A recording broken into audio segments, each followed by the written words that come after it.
नमस्कार. महाराष्ट्र योजना कॉर्नर मध्ये आपल्या सर्वांचे स्वागत आहे. आजच्या व्हिडिओच्या माध्यमातून आपण बघणार आहोत की राज्यातील शेतकऱ्यांसमोर असलेली गंभीर असा प्रश्न म्हणजे कर्जमाफी. राज्यातील शेतकरी आणि राज्यातील बँक या दोन्ही कर्जमाफींच्या पेचात अटकलेले आहे. या माध्यमातून सुटका झाली नाही तर येणाऱ्या खरीप हंगाम या शेतकऱ्यांसाठी आणि बँकांसाठी दोघांसाठी सुद्धा अतिशय त्रासदायक असा ठरू शकतो आणि यांचे गंभीर परिणाम येणाऱ्या खरीप हंगामात शेतकऱ्यांना भोगावे लागणार आहे. निवडणुकीपूर्वी आमचे सरकार आल्यास शेतकऱ्यांना सरसकट कर्जमाफी देईल. विधानसभा निवडणुकीत राजकीय पक्षांकडून जो जोरदार आश्वासन देण्यात आले होते तशातच आता आमचे सरकार आल्यावर शेतकऱ्यांना सरसकट कर्जमाफी अशी घोषणा महायुती सरकारने जाहीर सभेत करण्यात आली होती. विधानसभा निवडणूक 2024च्या निवडणुकीत प्रचार आणि जाहीर सभांचा धडका सुरू होता. एकीकडे जाहीर सभेचा राजकीय नेते एकमेकांवर आरोप करताना दिसून येत होते, त्यासोबतच विविध प्रकारच्या घोषणा सुद्धा देण्यात आल्या होत्या. अशा प्रकारे आता आमचे सरकार आल्यावर शेतकऱ्यांना संपूर्ण कर्जमाफी देण्याची घोषणा जाहीर या सभेत आली होती, असे देवेंद्र फडणवीस यांनी पंतप्रधान नरेंद्र मोदी या त्यांच्या समोर ही घोषणा केली होती. त्यामुळे आता त्या घोषणेला मोठे महत्त्व प्राप्त झाले आहे. आता पाहूया की देवेंद्र फडणवीस काय म्हणाले होते. विधानसभा निवडणुकीच्या प्रचारात सभेसाठी पंतप्रधान नरेंद्र मोदी महाराष्ट्रात आले होते. यावेळी जाहीर सभेत भाषण करताना देवेंद्र फडणवीस यांनी म्हटले होते की आशीर्वादाने महाराष्ट्राचे महायुती सरकार आले. शेतकऱ्यांना संपूर्ण कर्जमाफी देण्यास निर्णय आपल्या सरकारने घेतला आहे. त्यासोबतच मोदींच्या नेतृत्वात लखपती निधी निर्माण करत आहोत, अशा प्रकारच्या मोठ्या घोषणा देवेंद्र फडणवीस यांनी केल्या होत्या. शेतकऱ्यांच्या पाठीशी उभे असलेले आपले सरकार 1 रुपयात 8,000 कोटीचा पीक विमा देत आहे. त्यासोबतच शेतकऱ्यांनी वीज बिल पूर्णपणे माफ करून शेतकऱ्यांना वीज बिलातून मुक्ती देण्याचे काम आपल्या सरकारने केले आहे. पुढच्या 5 वर्षात माझ्या शेतकऱ्यांना वीज बिलातून मुक्ती आपल्याला सरकारने दिली आहे. आशीर्वादाने आपले सरकार आले आहे तर शेतकऱ्यांना संपूर्ण कर्जमाफी देण्याचा निर्णय सरकारने घेतला आहे. त्यासोबतच MSP पेक्षा बाजारभाव कमी झाला तर भाव अवांतर योजना राबवून त्या माध्यमातून शेतकऱ्यांच्या खात्यात थेट पैसे देण्याचा निर्णय आपल्या सरकारने घेतलेला आहे.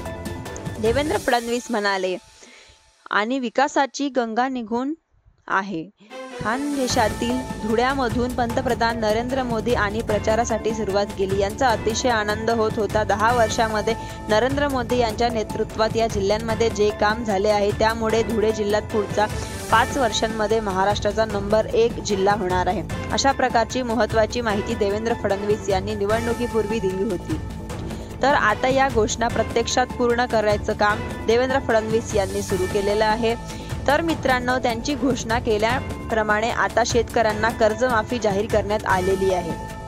आता या निधी देखील मंजूर करण्यात आला आहे. आता यामध्ये कोणते शेतकरी पात्र ठरणार आहात तसेच कोणत्या शेतकऱ्यांना लाभ दिला जाणार याविषयी सविस्तर माहिती आपण आजच्या व्हिडिओच्या माध्यमातून जाणून घेणार आहोत. कर्जमाफीसाठी कोणते शेतकरी अपात्र आहेत किंवा जे पात्र आहेत. तुम्ही जर माझ्या चॅनलवरती नवीन असाल तर माझ्या चॅनलला लाईक, सबस्क्राईब आणि शेअर करायला विसरू नका. चल तुमचा जास्त वेळ न घेता आपल्या व्हिडिओकडे बघूया.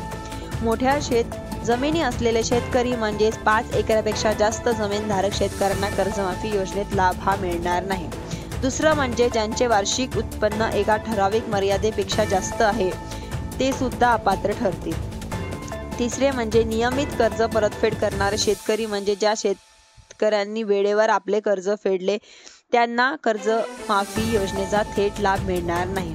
मात्र त्यांच्यासाठी प्रोत्साहन योजनेची तरतूद केली जाण्याची शक्यता आहे. त्यानंतर आहे इतर व्यावसायिक कर्ज, शेतीशी संबंधित नसलेले कर्जे जे की ट्रॅक्टर किंवा शेती साहित्य खरेदीसाठी घेतलेले दीर्घकालीन कर्ज या योजनेतून समाविष्ट होणार नाही.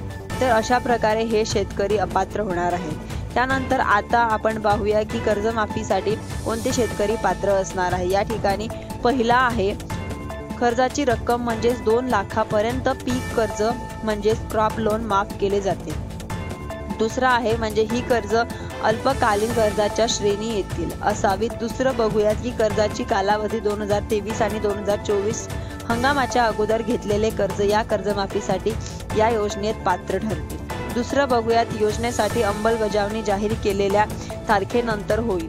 तिसरं बघा, भूधारक शेतकरी त्यांच्या नावावर स्वतःच्या मालकीची शेती आहे आणि ज्यांनी कर्ज घेतलेले आहे ते शेतकरी पात्र असतील. चौथा बघा, म्हणजे अल्पभूधारक शेतकरी ज्यांच्याकडे 5 एकरापेक्षा कमी शेती आहे, शेतकऱ्यांना प्राधान्य दिले जाईल. पाचवं बघा, बँकांशी संबंधित राष्ट्रीयकृत बँका, जिल्हा सहकारी बँका, ग्रामीण बँका आणि राज्यातील सरकार मान्य प्राप्त इतर विविध संस्थांकडून घेतलेले कर्ज या योजनेत माफ केले जातील. कर्जमाफी थकबाकीनंतर ज्या शेतकऱ्यांचे कर्ज फेडण्यास अडचणी आल्या, ते जे कर्ज थकबाकीनंतर डिफॉल्टर ठरले आहेत त्यांना ही योजनेचा लाभ मिळणार आहे.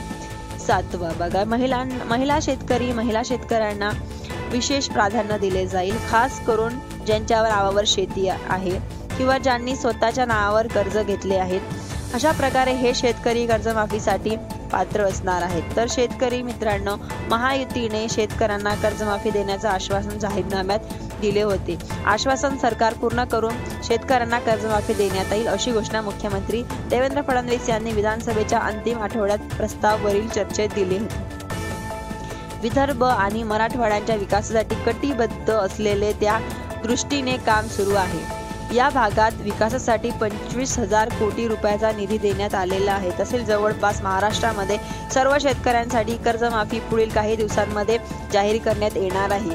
पुढील महिन्याच्या 10 मार्च रोजी देशाचा अर्थसंकल्प हा सादर करण्यात येणार आहे. अर्थसंकल्पामध्ये शेतकऱ्यांना 3 लाखापर्यंत कर्जमाफी देण्याचा शासनाचा निर्णय आहे. शेतकऱ्यांसाठी अतिशय आनंदाची बातमी आहे. लवकरच आपले कर्ज हे माफ होणार आहे. त्या 10 तारखेला देशाचा अर्थसंकल्प केला जाणार आहे. महाराष्ट्राचा अर्थसंकल्प हा सादर करणार आहे. शेतकऱ्यांची कर्जमाफी करण्यात येईल. अशा प्रकारे एक मोठी बातमी कर्जमाफी बद्दल येत आहे. तुम्हाला जर आमचा व्हिडिओ आवडला असेल तर माझ्या व्हिडिओला लाईक, सबस्क्राईब आणि शेअर करायला विसरू